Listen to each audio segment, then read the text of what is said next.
blue as can be.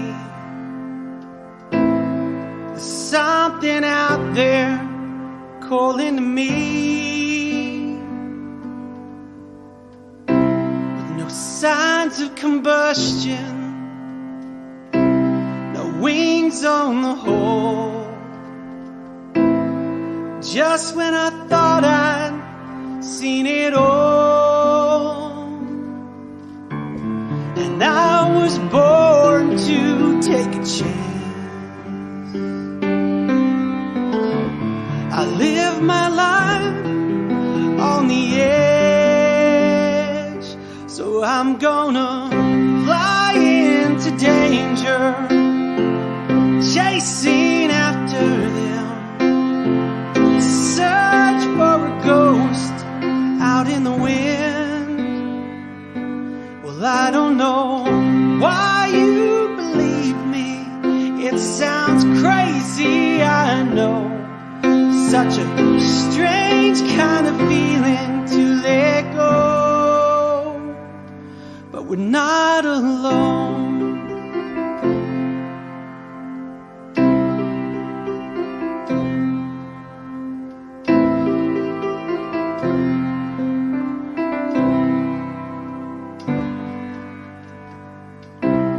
White caps below me, and I'm drawn to their wakes. I'm staring at something I just can't escape, and as fast as a bullet, it's gone from my view. Just what do you think they would say about you? And I was born to take a chance. I live my life on the edge, so I'm gonna fly into danger, chasing after them. Oh, that was a quick cut. I thought it was going to be a fade. It didn't fade. That was a quick cut. You'll get him next time. What do you think of that, Mr. Dave? I think I got to fix this. You think what? Nothing like playing a piano downstairs through the house, you know? You know, that's one of my regrets as I set this up. Hold on, I'll talk and set it up at the same time while my son is yelling in the background. No big deal. The sound of it children is the yelling. Conspiracy Dad podcast. Yeah, so just another if you're day. surprised that there are children running around my house, I don't know. You're not very perceptive. That's right. you might not notice Don't the UFOs go out either. on the streets alone, because you might get attacked and not see it coming. What was I saying? Well, we were talking about having a piano in the house. Oh yeah. For years I had a electric piano, and I always kind of thought, because you have to have it tuned every year, and it just made sense. Like, I don't know what's the big difference. And then I found this really beautiful 1954 classic upright piano. And I don't know why. I think it was because my daughter was getting more into piano, and I wanted her to have like a real piano to play on, and bought it for about $3,000, which was a deal for it because it's honestly worth more like $9-10 grand. Okay. But that's a lot of money, for a piano. That's a car. But I immediately, when we got it home, was like, because somebody had told me years ago, they're like, don't buy buy a real. It's about commitment. It's about like. Was it Philip? No, but there's a lot of piano teachers that will they'll require you to have a real piano before they will even teach your children piano. Oh, okay. And the reason is so that you're invested in it. Yeah. And so it's like, if mom and dad pay $10,000 for a piano, you're actually going to continue getting lessons, and you're going to make your kids practice all of those things. But also, there's nothing like a real piano. Like the nicest, fake, electric upright or grand, whatever it is. It's not the same. You know, I've played the really nice ones. They're even like a mediocre real piano. It's just the resonance of the vibration of the room. And you put the piano in the center, like the heart of the house, and it really becomes like a fireplace. It's like the heart of the house. And the, kids will be playing songs on the piano, and it adds so much character to your home life, to have like a real piano. So if I was going to give advice, maybe this is my first dad advice. Great. Yeah. First, I had another one that's way more important, but the first one would be, hold on one second. This is the, this is the, there's no more. So, there's no more. No more what? Soda water. You brought it to me? Well, Phoebe, that's Phoebe's, but she said I can bring it to you. Thank you so much. I love you. That's love right there. The last soda water. There's no more. Yeah. And as far as a kid's concerned, there's no more on the planet. I mean, she's my favorite.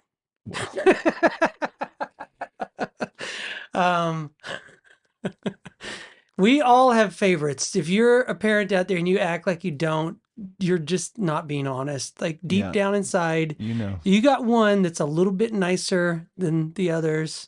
Well, maybe a little bit nicer, or just one that you relate to. You know, it may not be nicer, but you can... I go for the one that's nicer. Sure. I think a lot of people would. I'm just saying, I'll bet it's not the nicer one in every case. Yeah, yeah. You know? There's definitely one you don't like as much. Yeah, that's... I mean, if we're being honest, 100%. That's Louis C.K. bit. He talks about your parents are going to die, and he goes, and one of them's going to die first. And guess what? It's not the one that you want. Well, so the first dad advice was buy a real piano. That's great. Yeah. It seems like a lot. You can spend anywhere from $2,000 to $20,000 on a decent piano, but I'd say just make the investment. When I bought it, I wasn't thinking about me. I was thinking this will be a family heirloom that I'll give to one of my kids someday. Yeah. And that's why. And because it was such a classic piano that I bought as a 54 Callan upright, which is the exact same make and model that Abbey Road Studios had as a house piano for decades. And so it is the exact piano that the Beatles and and I just learned she came in through the bathroom window. I mean, Hey Jude, you play Hey Jude on this piano and you go, oh, it sounds exactly like Hey Jude, like exactly like Hey Jude. Anybody that recorded at Abbey Road, that's just what they use. Just picturing when you get a buddy that's learning to play guitar and he's like, check it out, I sound exactly like it. And you're like, well, yes. But this is Hey Jude on the piano. Yeah, on the exact same piano. So I had to buy it. It was from Scotland and somehow ended up here. And anyway, kind of like the idea last podcast of like, just do it. Like just pull the bone out of their throat, if they're choking. Yeah. There's some things that I think it's just good to have. And a real piano, I know you might not be able to buy it tomorrow. Definitely don't put it on a credit card. But if you more dad advice, that's good. Yeah, if you can get a piano, or if you're going to get a piano, get a real piano. I don't remember who I was talking to this weekend, but we were just going on about how many pianos are available, like on Facebook Marketplace. There are a lot of people that are on the other side of this, where maybe they don't have kids to pass them on to, or maybe they're the kid that acquired this from another family member and they don't have any interest in it. So actually, if you're willing to go pick the piano up, many people will just give you one. Yeah, I had somebody right around the corner from here wanting to give us a piano. That's where I got mine. Mine's a family heirloom, belonged to my grandmother. And my cousin just said, well, yeah, if you'll come get it, you're welcome to it. Sorry, I'm adjusting something. That's all right.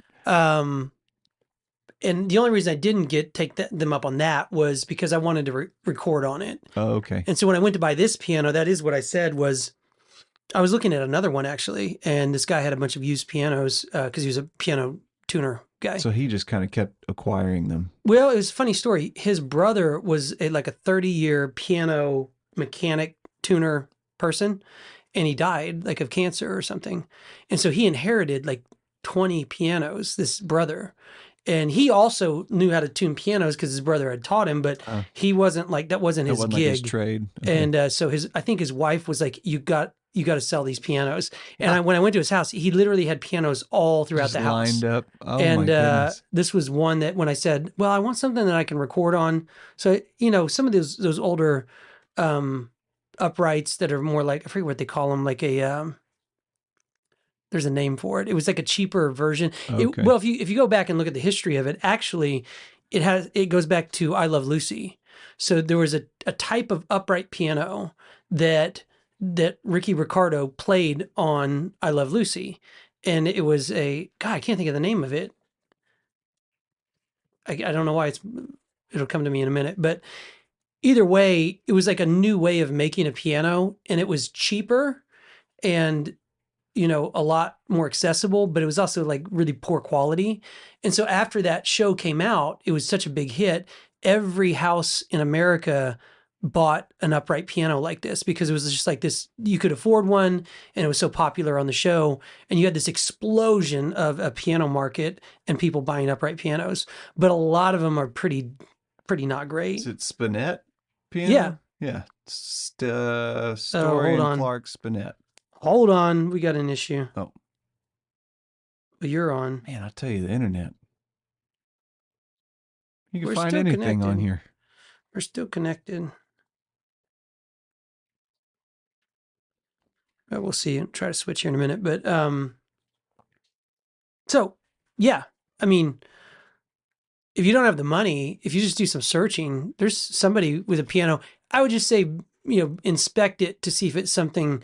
Like some of them are so bad you can't actually tune them. Right. Like the way that they were made, it's just it's not going to last. But there's a lot of them that might be it's not going to sound like a 54 Callan, but it's going to sound right. It might be decent enough to learn. Many of us are not wanting to spend $3,000. I wouldn't have for mine, but I was willing to make the day-long journey to go lug this piano into the back of my car and get it back home for all the reasons you're talking about. Almost like a fireplace in the heart of the home. It's just a good piece to have around. Nobody walks into your house and goes like, why the heck do you have a piano here? Yeah. It just looks like a home thing to have. Yeah. Well, and then it took about a year before the kids started playing it, but part of more dad advice, part of learning to be creative specifically has to do with being bored. I don't know if you had that experience with music, but the reason that I started really playing music was I was very sick one summer, and everyone else went away to summer camp, and all I had was a guitar sitting in my room. Mm-hmm. And I didn't have the internet, I didn't have TV, so I just picked up the guitar and started playing. And I think that that's something my wife and I have talked about, that like when you're watching TV or podcasts, you're being told what to think. Yeah. Your brain literally turns off when you're being programmed to watch some sort of program. It's not bad to do that sometimes, but I think with children, you should make a specific effort to make them bored. Like turn off all the screens, and just do it. I don't know why so many people I've talked to, it's like this impossible thing. It's like, just turn them off. They can't, and you'll see, like it'll suck for like an hour, especially the ones having withdrawal, where they're like clearly addicted to watching a screen. But after an hour, they just start to play. Yeah. And they start to go outside and like do things. And they'll even be creative and imaginative. And I think, I don't know how you could possibly become a good musician if you're just constantly stimulated by some sort of screen or device. Maybe there's some people that do it, but I couldn't have done it. I don't know. Well, just to dovetail on that, one of my favorite dads, I used a trick out of his playbook, and my wife and I do screen-free Sundays. And we just started doing it like in the last month. And just like you said, it is painful for an hour at a time here and there. But I've gone on more bike rides, done more board games, and just had actual good interactions. Do you see that they're actually happier? Yeah. Yeah. You're right. It's painful for about an hour. They're not happy about it. But somewhere in the middle of the afternoon, you go, where are they? Oh, they've been coloring for 45 minutes happily together. That never happens. So yeah, it's pretty good.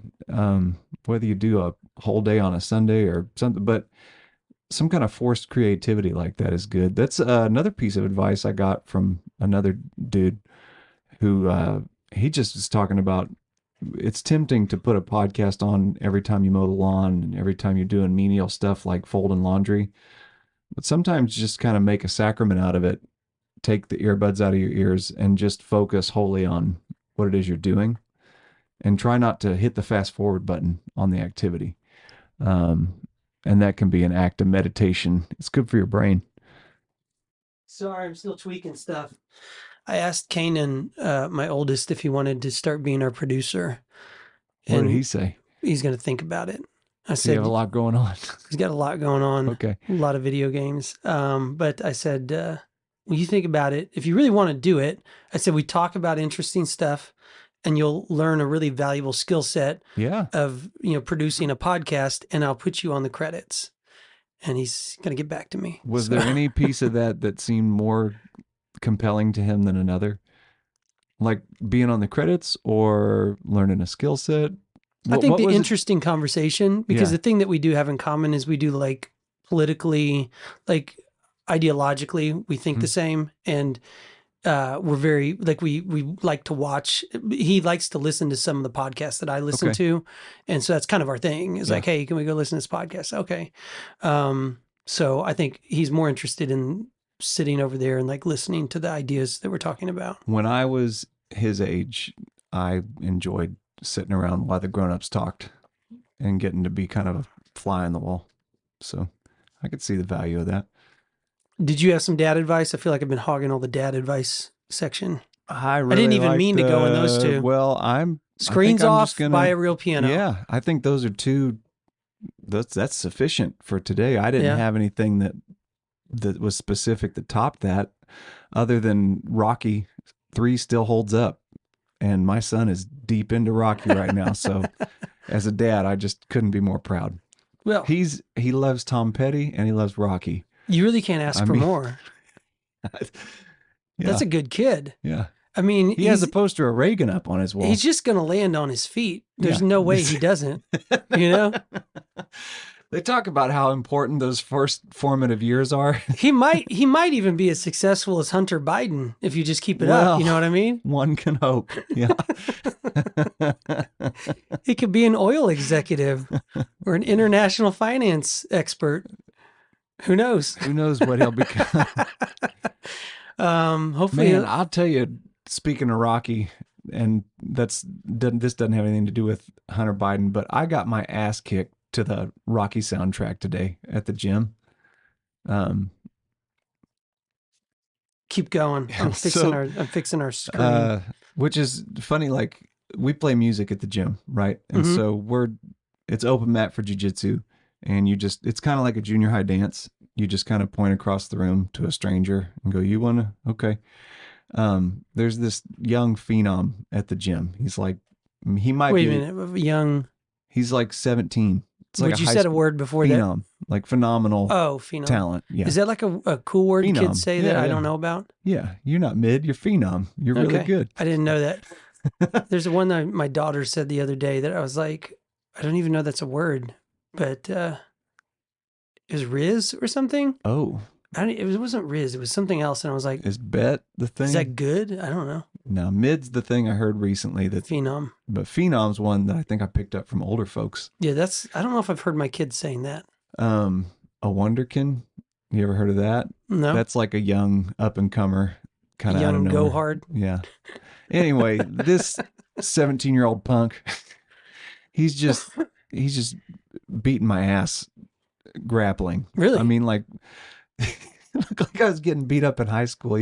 He's way better than me because he's been doing it longer and since he was 7 or something. I mean, is he bigger than you too, or just? He's just recently grown like 30 pounds of muscle. Yeah. So he's my size and way more athletic and way more flexible. and that Rocky song is playing. It's one of the montage score songs. Yeah. Yeah. And I'm thinking like, okay, there's about a minute and a half left in this round. The Rocky song came on. I need to like draw. He wasn't even born at the time these movies came on. So I'm thinking I should be able to draw something from inside deep and get out of this bad situation. I just was getting my face smashed. He's crushing me. Dun, dun, dun, dun. God, that's got to be brutal. I'm trying to picture what it would be like. I kind of had an experience like that with a buddy who's probably about 15 years younger than me with running. Okay. Yeah. And it's a lot like he's that. like, Yeah. because I was a runner, and he's like, hey, you want to do a sprint and race? And I'm like, oh yeah, I'm sure I didn't know if I could beat him, but I was like, I can definitely hang with him. And then he smoked me, and I was like, oh, I'm old. It's Like, like that. I can't but hang. Picture like, in a race, if you're getting embarrassed, you could like just step off to the side and act like you quit for. Like you hurt your foot. If you're getting beat up by a high schooler on a jiu-jitsu mat, he can make that last as long as he wants. There's no, like at one point the clock went out, beep. That means we're done. And for like 60 seconds, we rest and pick another partner. He's on top of me. He goes, let's just keep going. And then you can't. So No, you got I to keep just said, going. yeah, okay, yeah. I'm good. And He meanwhile, just crushed you're me for another 4 or 5 crunch. minutes. Yeah. That's brutal. Yeah. It's a humbling sport. Well, what did you take away? What's your takeaway?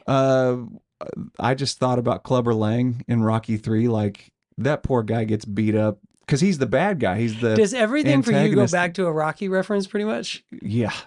That's funny. Yeah. I just was thinking about the bad guys in those Rocky movies. And I thought, well, for the viewer, the score is like, that's the winner's song. But not for Mr. T. Yeah. Not for Dolph Lundgren. Not for Apollo Creed. What's his name? I wonder what's playing in their head. Carl Weathers. I mean, like, for them, that's like the song you get beat up to.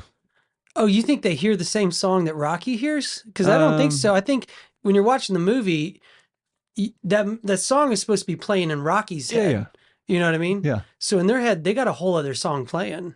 What does their song sound like? Well, it's not as good as Rocky's, that's for sure. But imagine the mind screw that it was for me to hear the winning song when I was not winning. You mean you heard it over the overhead? Yeah, we were playing music in the gym. I thought that you were like, I was playing it in my head. It wasn't like I was imagining. It's like I was like, I'll hear it in my head. No, we have like they literally played the winning song when you were the loser. Yeah, we had a Bluetooth speaker, and we usually play like some kind of instrumental hip hop or Well, you're right about that. It definitely meant nothing to that kid. No, and he didn't take it easy on me at all. And I thought maybe for a second that it would help me pull something deep from within my soul. Nothing. I tried to escape this bad position I was in and got nowhere. And then, I mean, it happened a few times. There is a thing too. Remember Matt, our former drummer? Sure. No P. Yeah. Do you remember when we were at that casino in Arkansas and we were staying at the hotel, and then like really late at night, he wanted to wrestle, and I like wrestled him and I like beat him really bad. And then he got really butthurt about it. Getting beat up by another man is not fun. It was before he had kids. So like his rationalization when he was done is like, you have dad strength and that's just not fair because I don't have that yet. I wonder if there was a rematch, how you guys would do. I probably could still take him because he's so skinny. We used to argue about who would win between Tom Petty and John Cougar in a fight. Oh, that's a good one. And Tom Petty. Oh. As much as I like John Cougar. Wow, you just blew my mind. I just feel like Tom Petty would be dirty. Like he would not fight honorably. So what's funny is you used to like relentlessly go, no, definitely John Cougar. Did I say John Cougar? You said Mellencamp. I mean, I'm a big John Cougar fan, but and I used to say, no, Tom Petty's stubborn, he wouldn't give up. And then over the years, just thinking about it, we haven't even had this conversation for 15 years. You wore me down. And just this weekend, I'm at a 4th of July barbecue asking somebody, and they go, I think Cougar. And I'm like, yeah, I think you're right. Definitely Cougar. I'm vaguely remembering this conversation now, and I'm trying to think. Yeah, I think I did think about it really long and hard. And I was like, he seems scrappier to me. Yeah, but oh gosh, we need to reevaluate this because Tom... His will against the record industry is... He will not back down. He said so himself. I mean, he made it very clear, I won't back down. So, Cougar, I think, would fight dirty, but I just think Tom would not give up. Yeah. Now, one thing I brought up in that conversation this weekend is like, where does Springsteen fit into all of that? I think he's full of shit. Oh, see, I think he'd Yeah. beat both of them. No, I don't think he would. Oh, I think he's okay. completely full of it. He's like Hard to mail those 3-hour shows in. Yeah, He's really doing that. I know, but I just think in general, as a philosophy, he's kind of full of it. And yeah. so I think it probably bleeds over into his fighting technique. Yeah, I just want to be clear that what we're arguing about has no bearing on our thoughts on their merits as an artist. No, like I'm no. not saying. I'm looking at the person, the we're personality, talking about like if you put him in a and scrap. like if you put him in a scrap, I think you punch Bruce in the face once, I think he caves. I just think he's not. I think it's all show. Okay. I think like kind of a peacock around. Yeah, he's a peacocker. You can tell he's a peacocker. Yeah. Just look at him. Kind of like in Rocky when Dolph Lundgren punches Apollo Creed and Creed looks very surprised. Yes. Like, whoa, I did not see that come. John Cougar, I think you punch him, you're getting punched back. I don't think there's and he's one that he's gonna fish hook your mouth. He's gonna poke your eyes. Yeah. And same with Petty, though. I think you punch him, he's not backing down. He's coming back at you. He's gonna look back at you. But I think it's great that we've been calling him Cougar this whole time, and he actually changed his name back. That's the one name that he dropped. Yeah. Yeah. I know a woman who grew up with him. I think she dated him for a while. Her name was Rochelle. She was from the same small town. Was she older? Yeah, she was obviously born in a small town. She was. He's from a small town in Illinois. Was it Indiana? I think it's Indiana. Yeah. But Rochelle, if you're out there, miss you. She's a sweetheart. But she was like the biggest John Cougar fan. And she would always tell me, like, he was so embarrassed when the record label made him change his name to John Cougar. He thought it was the dumbest thing and he didn't want to do it. And they told him everybody has a stage name. It's what actors do. And he went on tour and everybody made fun of him. And he came back home. He said, I'm John Mellencamp. He reversed and he said, I'm undoing that name. Yeah. Even though John Cougar is a good name. It's pretty cool. I mean, I'd give him that advice. Yeah.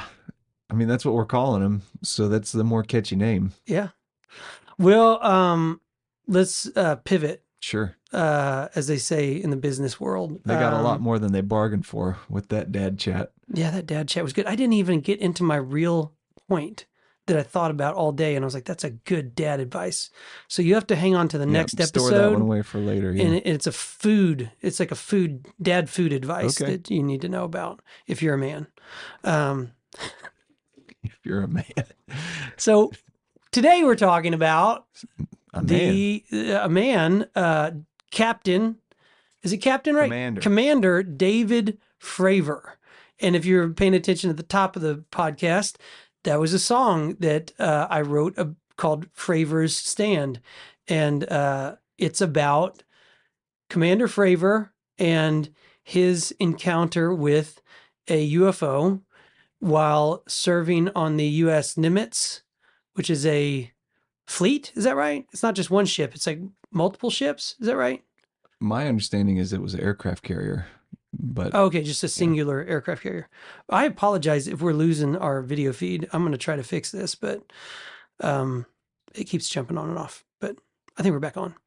Anyway, in 2004, I'll let you run down the story because you probably have the notes in front of you and you get it right better than me. But long story short, that's what we're talking about is a very now famous, it's probably the most documented because it was caught on video and radar of a really, really high ranking fighter pilot, not just seeing a UFO, but trying to chase down a UFO.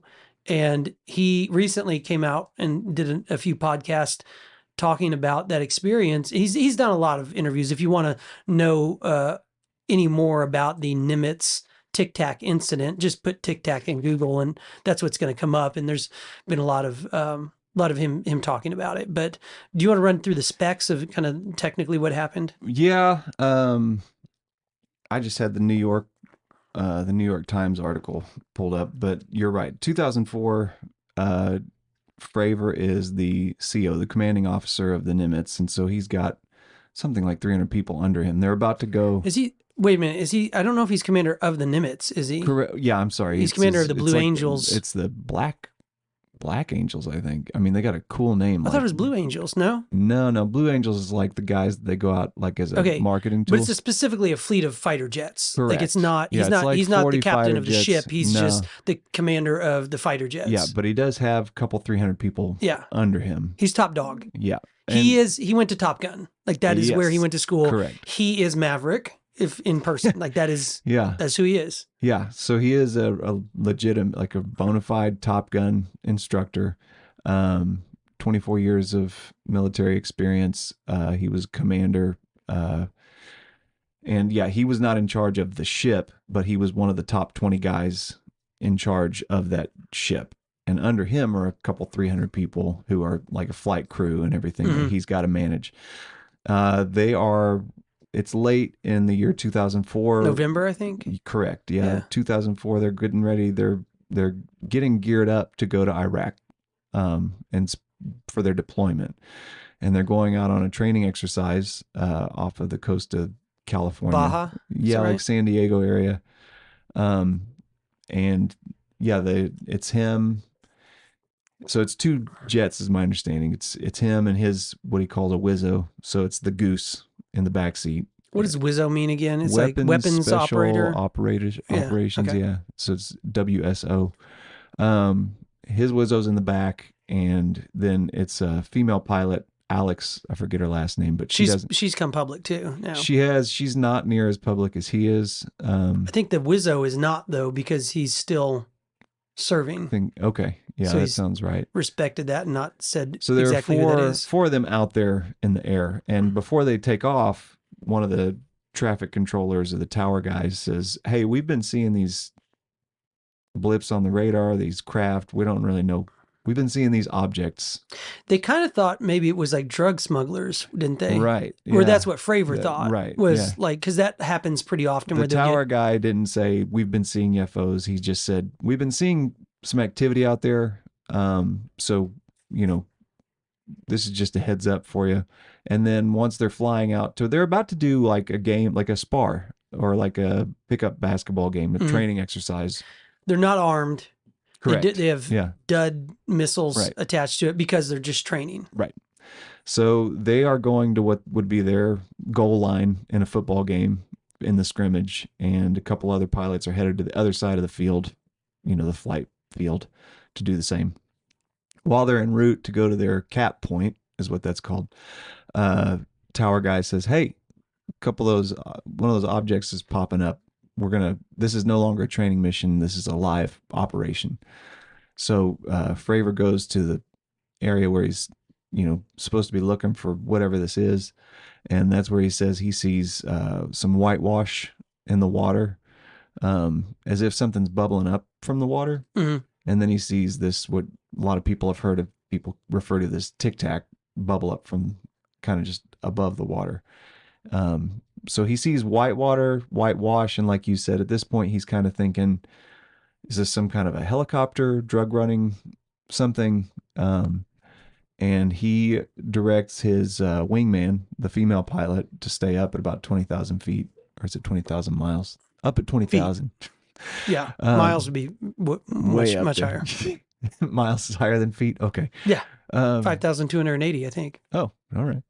I'm a pilot. No. Might as well be. That could be wrong.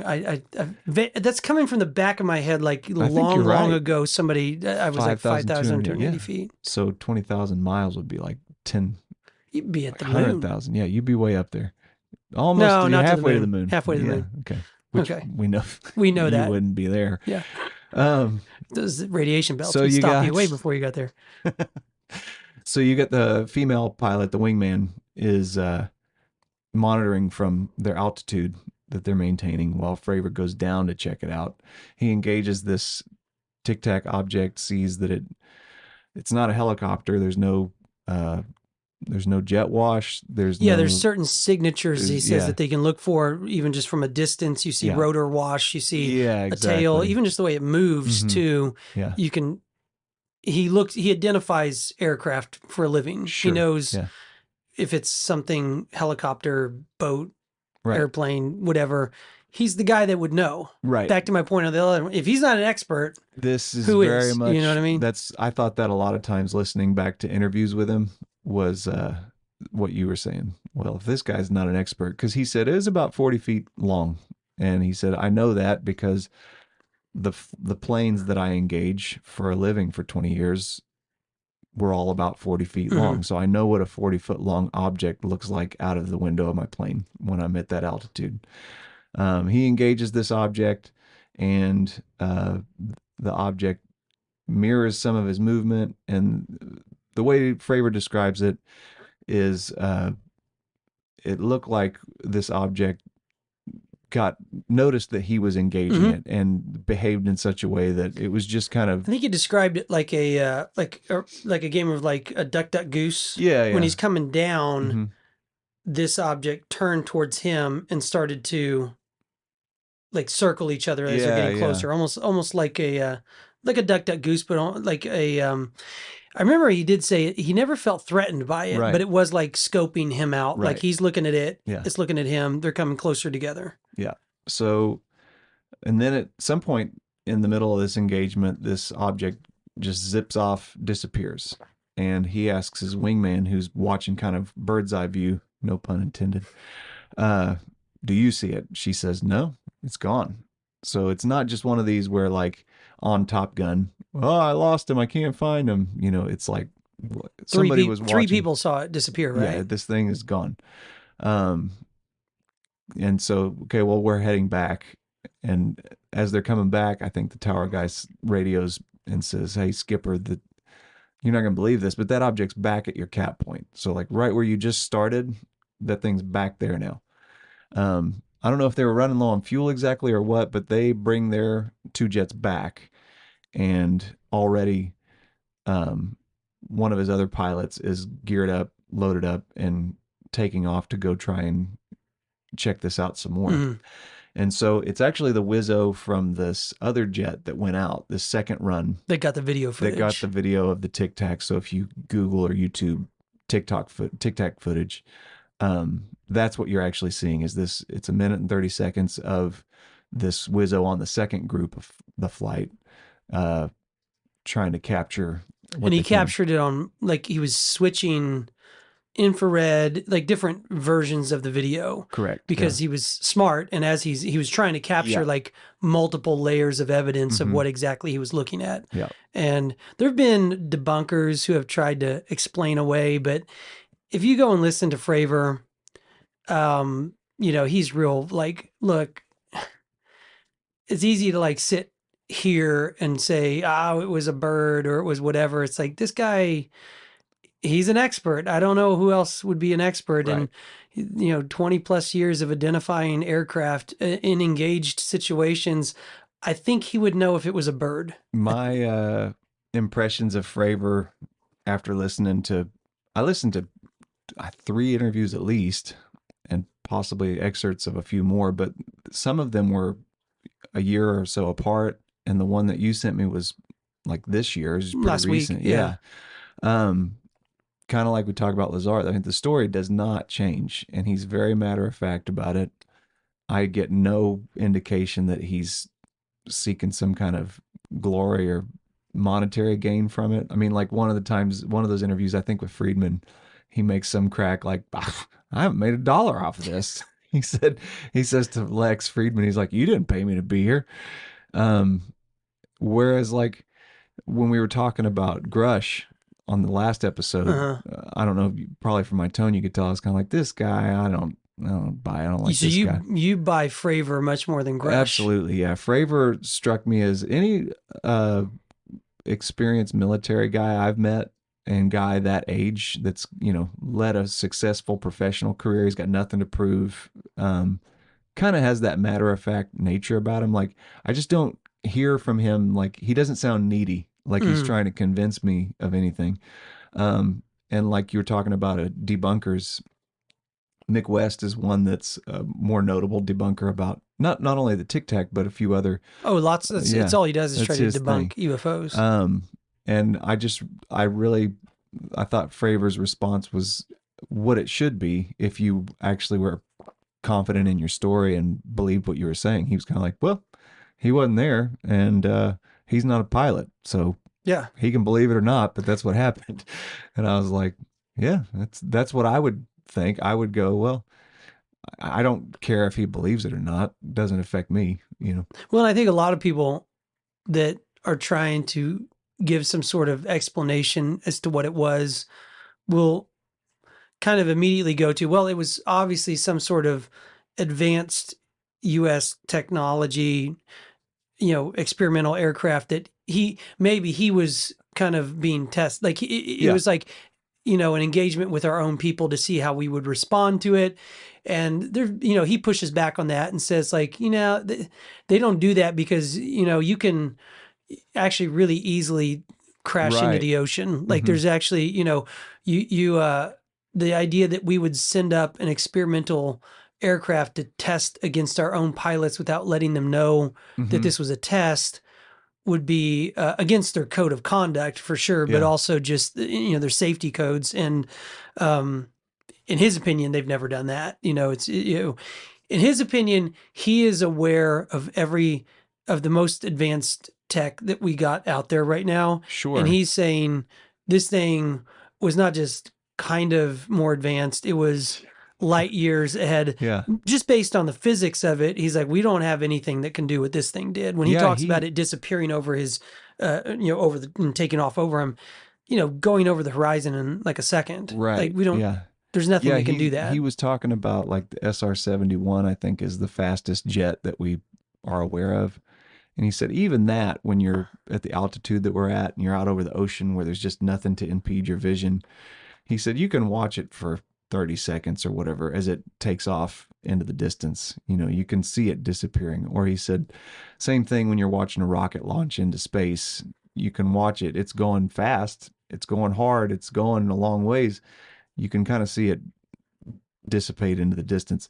He was like, this thing was disappearing so quickly that, it's unnatural. Well, and it also moved in a really unnatural way, meaning even at a lower speed, when it turned to face him, it made a 90-degree turn like right away. Yeah. And like airplanes can't do that. Right. They can't immediately. And I think he described it too, like looking down at it, it wasn't like stable. Like it was like almost like a Pong game or something when you're watching a thing move. Phrase like ping pong in a glass. It didn't look like like anything that we know. Like it looked like it was almost kind of jittery and unstable, which is actually, when I think about the first UFO that I saw, that was what was weird about it, is that it disappeared so quickly. And it's like your brain can't process. You're like, I'm not used to seeing lights just appear and then immediately disappear. Like you think about a plane, it's going to, fly away. Right.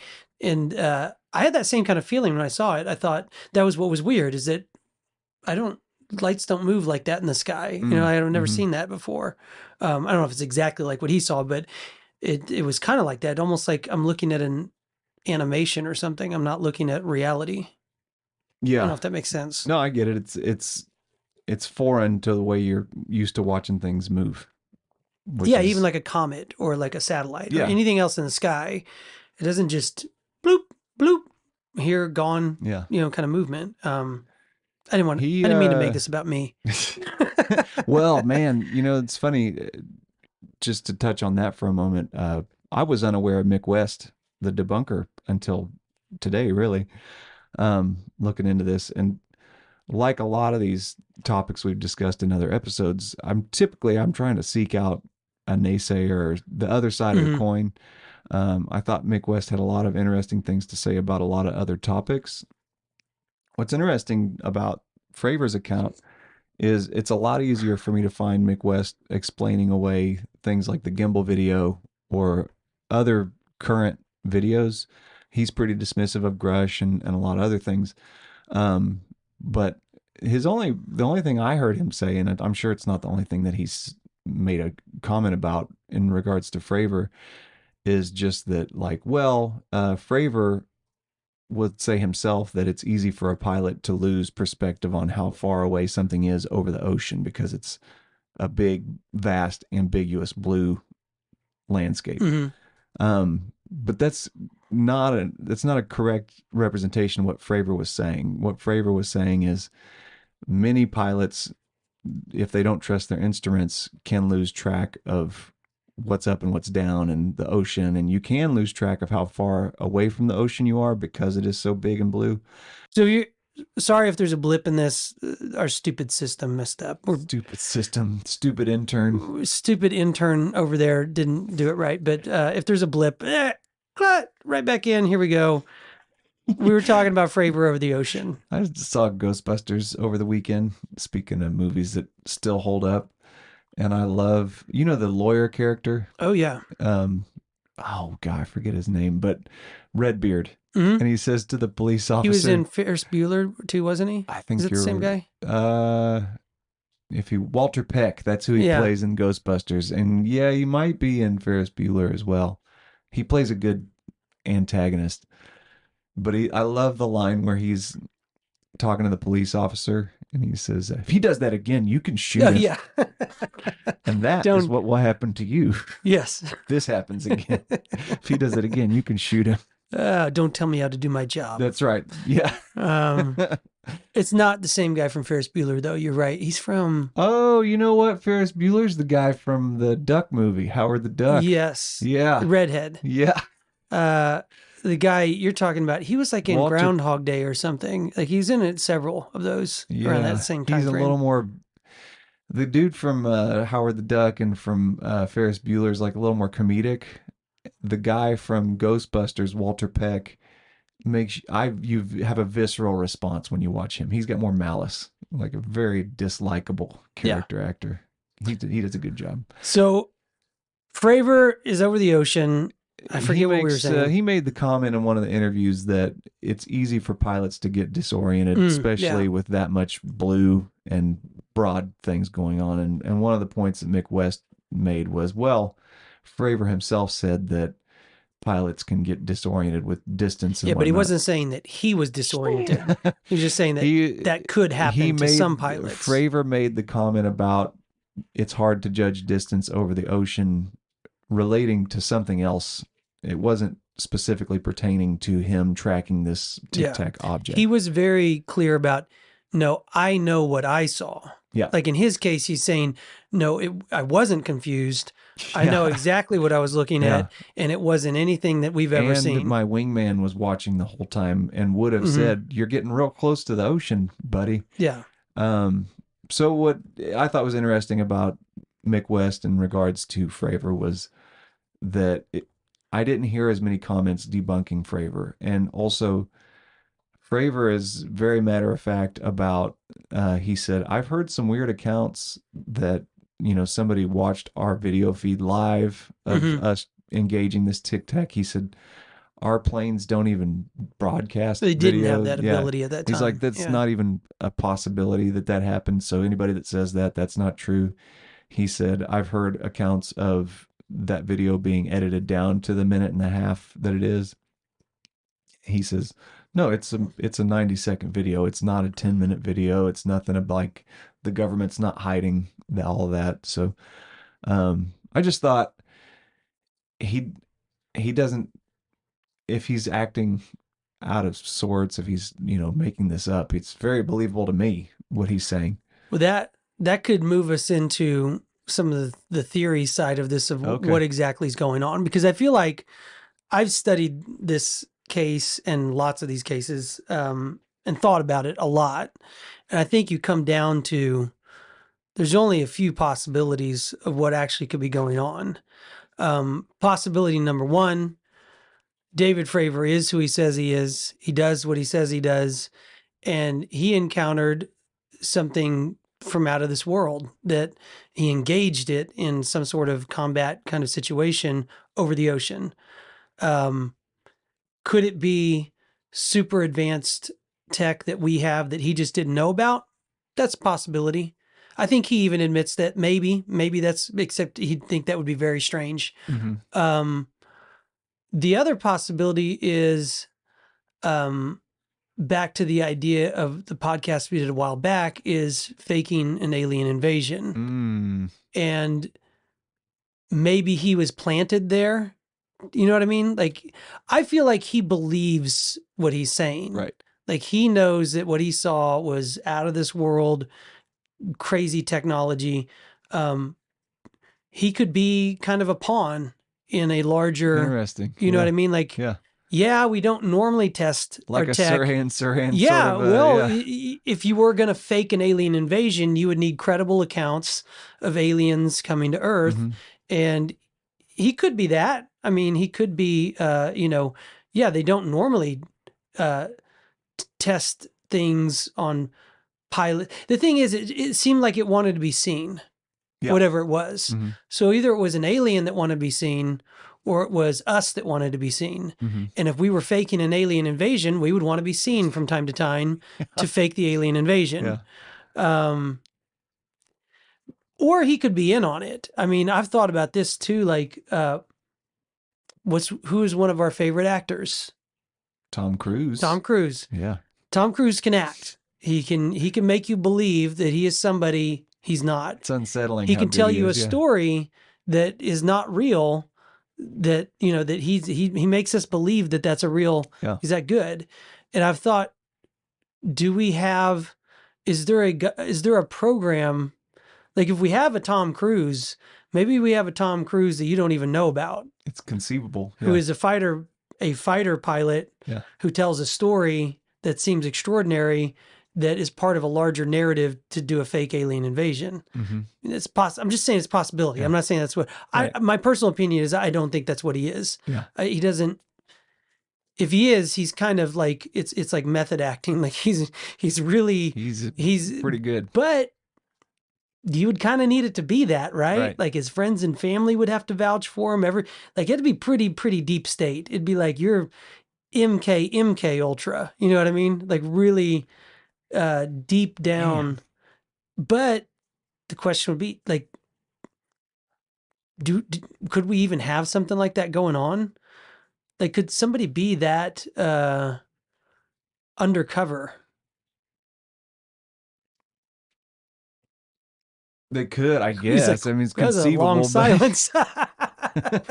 Yeah, I mean, I was just thinking about, like, it would have to involve a whole career. So he'd have to actually be a real pilot. He'd have to actually be a real commander. Yeah. And at the same time, he would also have to be like MK Ultra, some sort of deep spy, like lying about this whole situation for some reason. It's conceivable. And it's just so highly unlikely that he could play that long game so long. And he'd have to believe it, I think. Yeah. You're right. If it's an MK Ultra. Because Tom Cruise can act on camera, but it's not the same as like maintaining an act for your whole life. Mm-hmm. I don't know how easy that would be to do. I think that'd be pretty hard. Yeah. But we have spies. They do that. We do, but listen to a little bit more of that Bustamante guy. Uh-huh. The way he talks about being a spy, I'm like, oh, okay. It is a little more like closer to real life than I've realized. Mm-hmm. You know, it's not as fantastic. Did you ever see that show, The Americans?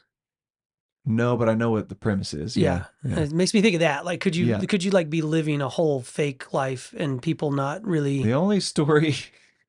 Did you ever hear the story of Ted Bundy? I mean, yes, you've heard of Ted Bundy, but he got so upset with a woman he was dating that he moved away, or they had a falling out. This is before he went on his Ted Bundy killing spree. Mm. She broke up with him, broke his heart, I think, he got really upset about it. He rekindles this romance with her and like stays with her for 6 or 8 months. And then just tells her, I'm going to go out of town for the weekend. She didn't hear from him for 6 weeks. She finally gets a hold of him. He's in another state. I'm sorry, I skipped a pretty important part. He proposed to her to get engaged. And then he's like, I got to make a trip this weekend. I'm going to go see a concert or something. 6 weeks goes by. Her fiance is just MIA. She can't find him. Oh my gosh. She tracks him down, gets him on the phone, and he kind of just is like, I want you out of my life, and just hangs up the phone. So, I mean, the implication being that the whole rekindling of the relationship for so many months and all the way up to this engagement was just because he was so vindictive that he wanted to like just crush her soul and break her. I mean, he's a serial killer and a sociopath. So my point is, he did that once, but it was only for like a year-long mission. So for somebody like to play the long game we're talking about from 04. Oh, even before that, like his whole That's career. true. He had to, like yeah, his whole he had career, to he'd have enlist, to be undercover. He had to enlist in the Marines. Then he had to get into the Naval Academy. He had to train as a pilot. Then he had to, fast forward to 04. Then he had to bide his time. I'm just like putting that forward as an idea. Like, could we have people like that are, that we don't know about? You know what I mean? Like, you don't know about, like they're world-class actors or, spies or undercover of some sort that could fool anybody, and you just wouldn't know. Like they have an agenda, and it's tied to some sort of bigger. I mean, I'm just in my head, I'm trying to like think about what I always go back to, like, what are the odds, and the odds of alien craft coming to Earth. My whole life, I never really, that was pretty outlandish.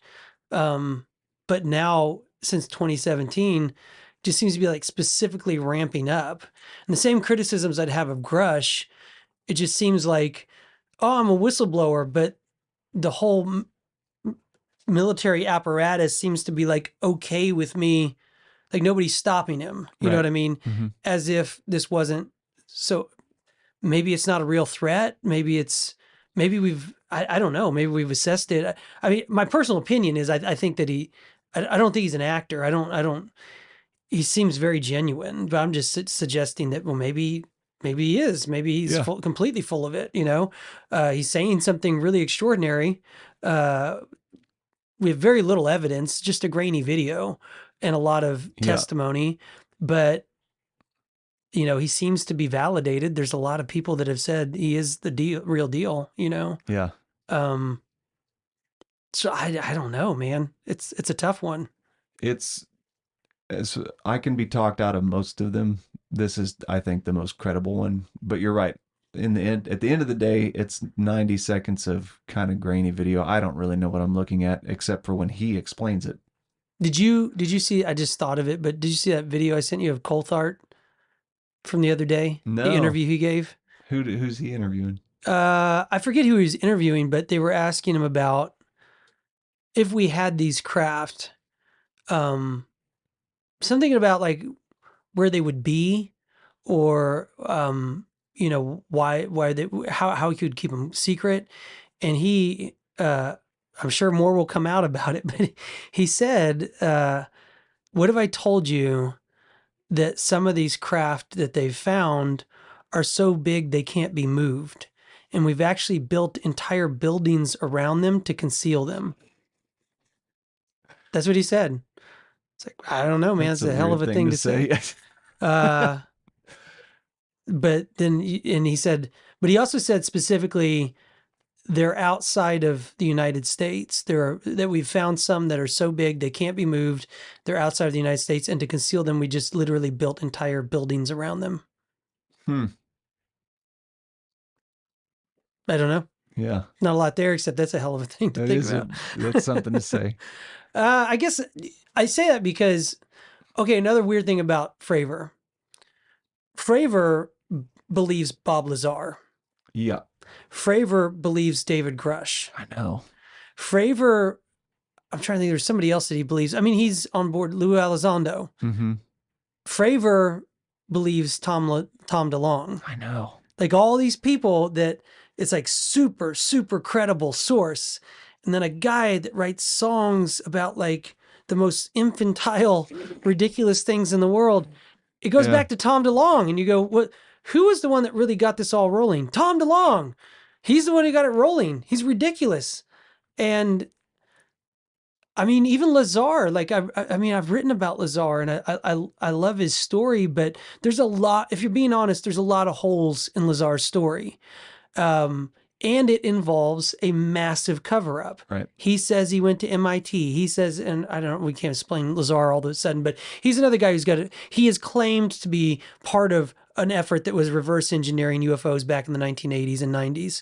And he's, there's been a lot of people that have looked into his background and just said, well, it's just not credible.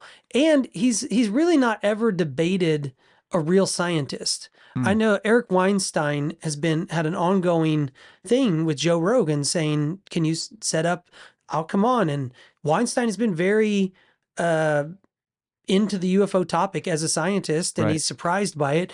And I think to my knowledge, I don't think Lazar's taken him up on it, but it's like, well, why wouldn't you? Like, if you're a real scientist, if you really did this, why wouldn't you just go talk to Eric and, scientist to scientist, have a conversation?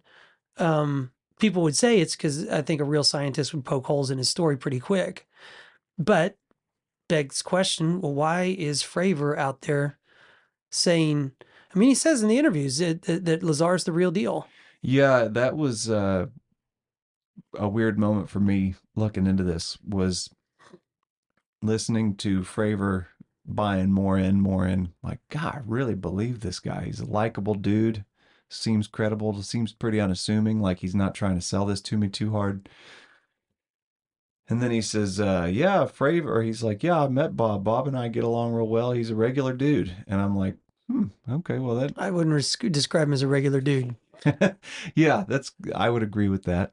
But Lazar is one that the fact that he hasn't changed his story does provide some credibility for me. There's some merit there. For whatever reason, I'm not a fan of Grush, but so as I'm listening to Fravor say, "Oh, me and Bob, yeah, we're buddies. He's all right." I'm like, "Yeah, okay." And he's like, "Yeah, Lou Elizondo, we connect here or there." I said, "Okay." He's like, "In this Grush, I'll tell you Grush." I'm like, "Oh, all right, take it easy, Fravor." So you're right. Like we have him on his own. It's like his story on its own is very believable, but man, I thought the same thing about Joe Rogan. I talked about that because you laugh Tom DeLonge out of the room, and then you say Bob Lazar is the real deal. Mm-hmm. Tom DeLonge published his autobiography. I mean, he's Bob Lazar. So it's like, if you can't laugh Tom out of the room and then say you believe Bob. They're on the same page. And the same thing with Fravor and Grush. They're all saying the same thing, which is unbelievable. And that this has been a thing for 90 years. And, I don't know. It's really unbelievable what Coulthard is saying, that there's UFOs so big that we built entire buildings to hide them. It's tough for some of the reasons you already mentioned. I mean, some of the people that are associated with it, Tom DeLonge, easy to dismiss because of his musical career and his appearance on Rogan. Well, I mean, he didn't bring anything really. I mean, like, it was the same kind of thing as a lot of Grush. It was like, I can't tell you this. I can't. He went on too early. If he actually did have anything to say, he shouldn't have gone on at the time that he did. Well, that's why he's backed off of it. Yeah. He said that I kind of screwed up. Yeah. And so jumped the gun a little bit. And he was happy to just back off, which also is weird because you think, he's so invested in it. And at the same time, he's openly said, oh, this isn't about me. Like I'm happy to help if I can, but this is way bigger than me. And this is the biggest thing I've ever, this is the biggest thing I'll ever have anything to do with. And it's more important than any of the music I've done or the movies I've done or the books I've written. He's openly said, whatever needs to happen to bring this out, that's what he's trying to do. And if he can be useful, great. If he's not, great. Which I can tell you from being a shareholder of the company, that a lot has changed in To the Stars Academy. And a lot of these people have phased out, and Lou is not associated with To the Stars Academy anymore. And I think some of that was because he did say things on that podcast that he wasn't supposed to say.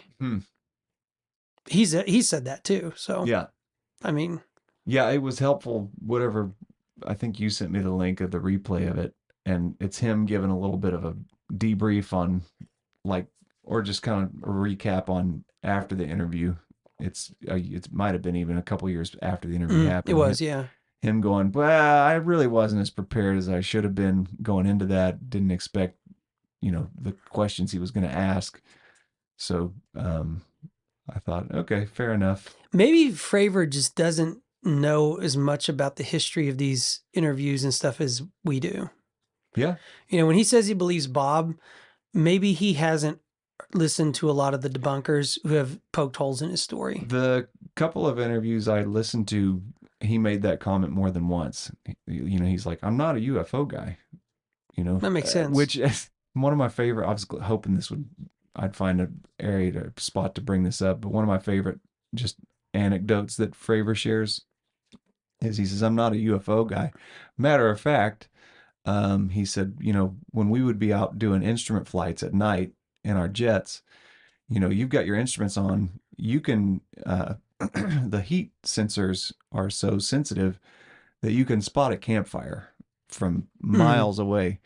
And he said, we would sneak up on campsites. So we'd get some momentum going, kill our thrusters, kill our lights. Just freak him out. And he said, yeah. Then he would just like pull the stick back, hit the afterburners, and just shoot up. And he's like, and of course, people oftentimes thought we were UFOs. Yeah. Because we were just playing jokes on campers. Oh, he's a perfect guy to fake an alien invasion. So we're talking about a guy that's like, no, I wasn't a UFO guy before this.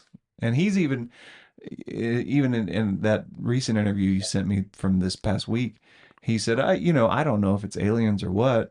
I'm just telling you, it's not a thing that I've seen before. Not used to that type of movement. And he said, if it is a little green men, fine, so be it. But that's not, again, it just doesn't seem to be his main objective. But he also finished up with that a lot of, he thinks there's full disclosure coming. I mean, he said that in the interview. He said, within my lifetime, I think you're going to see some unbelievable things come out, which is, I take that to mean after everything he said about Bob Lazar and all the other, and Lou and everyone else, is like, David Grush is right, which means it's too bad. We got a lot of aliens. We could end this talking about the woman on the plane. Yeah. So if this is wild. if this is right, and aliens are walking amongst us right now, this woman on American Airlines might have had an encounter with one. Yeah. So there's a video that went viral a day or two ago with this woman on American Airlines swearing a lot. So if you don't like swearing, don't look at it. But she is on a plane and she's flipping out, and they're not quite taken off, I think, yet. And she's like, I need off this plane. And the reason she says, everyone's kind of laughing at her in video. And she's like, that guy, I won't use the language she used, but she's saying that guy in the back, he is not real. And I'm getting off this plane for a darn good reason. And if you guys want to stay here and die, that's your business. But I don't care what you think of me. I'm getting off of here. Yeah. And then, it's so good, because I don't know if you saw the follow-up video. Supposedly, the guy who claimed to be who she was talking about on the video put out a video. Now, I don't think it was him, because there was another video that came out that showed a man in a green hoodie, and people said that's who the man was that she was talking about. And there's two guys. One guy said that he looked at that man, and that man looked back at him after she left, and he winked at him. But when he winked at him, his eye winked like this, like sideways. Vertical lids instead of horizontal. Yeah. That guy, probably questionable. But then another guy came out who had tattoos all over his face and everything, and he's wearing a hoodie with a Masonic Freemason symbol on the front of it. And he did this whole bit where he explained, he's just claiming to be the guy in the video. I don't know if he was. I don't know if it's been verified, but he said, yeah, she was upset. She was asking me about, do I know what this means? And do you know what, about the Masons and all that? And he's told her that he was Lucifer or something, and that's why she flipped out. But given our history with the Masons, I don't know, man. They could be reptilians. That's the idea, is that he was not a human. He was something else, reptilian or otherwise. I didn't see that video. I just saw the one. It just came out today. Where there's the fella that said he was a passenger on the plane, sat a few rows back, and then he said, yeah, the guy with the hoodie winked at me. He had vertical eyelids instead of horizontal, which It's was fun to think about. Yeah, exactly. Like, and it was interesting to watch the video of that woman, because it is very easy to, I would have probably been like most people on that plane, like, oh, she must be on pills. Like, she's on Ambien and she's freaking out before the flight. But something about watching that one, I don't know if it's just because you're the one that sent it to me. I was a little more open-minded when I watched it. Like, yeah, what if you were on a plane and this person next to you does something that indicates, like, this is not a human. The mask slips for a second, Yeah. you know? And do you stay on the plane with that knowledge? No. There was another incident okay that with happened people thinking today you're crazy, on yeah. a totally different plane with a man. A British man in the middle of the flight. He stands up, and I watched the video a few times. And I could not understand what he was saying, but he's flipping out about 'Cause he was the guy British. in his passenger seat, and he tried to open the door. They're in air, and he's wow. he's like flipping out, and he's like, "I'm not going to die. This is not whatever." He's like, "I'm getting off this plane." And he goes for the door, and other passengers restrain him and stop him. But people are like, "What's the deal with these people flipping out on planes?" You know, saying, "Get me out of here. I'm going to die." I don't know. But it was the same thing. He was like, he's pointing at this other man and is like, there's somebody else on the plane that he was flipping out about for some reason. He was a guy probably, 20, 25 years old. Mm-hmm. Who knows, maybe, crystal meth, but guy, if the Fravors, if the Grush story is real, if Lazar's story is real, yeah, there could be shapeshifters walking around amongst us, and you wouldn't know. I mean, maybe that sounds. I don't know. I don't know where you fall, but I still fall more on the phenomenon is real. I do think that. I think that this is an opportunistic. I mean, just fake alien invasion. Just the odds of it just seem so. You know what I mean? Like, I think that we don't have any evidence at this point. You and I, right? Like, I don't have any evidence. I don't know what's going on. I just think that not Fravor, but we have to come to terms with the fact that, as a country, the deep state, whoever it might be, rogue actors or whatever, I mean, they shot JFK in the face in front of everyone. It's the same thing. Like, well, how extreme are they willing to be? Like, how far would they go? How big could a lie be? Killed the president, killed his brother, probably faked a moon landing. Would they fake an alien invasion? I think so. I don't know. I would if I was in charge. If I was king of the world and this is how you get everybody to do what you want. I don't know, fake it. Yeah. Well, it's that don't let a good crisis go to waste. Yeah. Are you the one that coined that, or not coined it, but quotes that one every once in a while? Yeah. Yeah. Mick West talks about the feedback loop that this is creating. Like, somebody reports some kind of alien UFO, something, which brings it up into the public media and the attention, at which then now it prompts somebody else to be more likely to see something and report something, and it just gets this flywheel effect going. The question is that by design? Yeah. Is it by design, or is it just a good opportunity if you're, a guy in the White House tripping over vials of cocaine? Yeah. Just going, well, this is shaking out pretty good. Yeah, Give us a good distraction. Yeah. Well, that's probably a good place to end it. Let us know what you guys think. Thank you so much for watching the Conspiracy Dad podcast. Like, share, do all the things that you can to promote us if you're a fan. We appreciate everybody for listening, and we'll see you guys next week.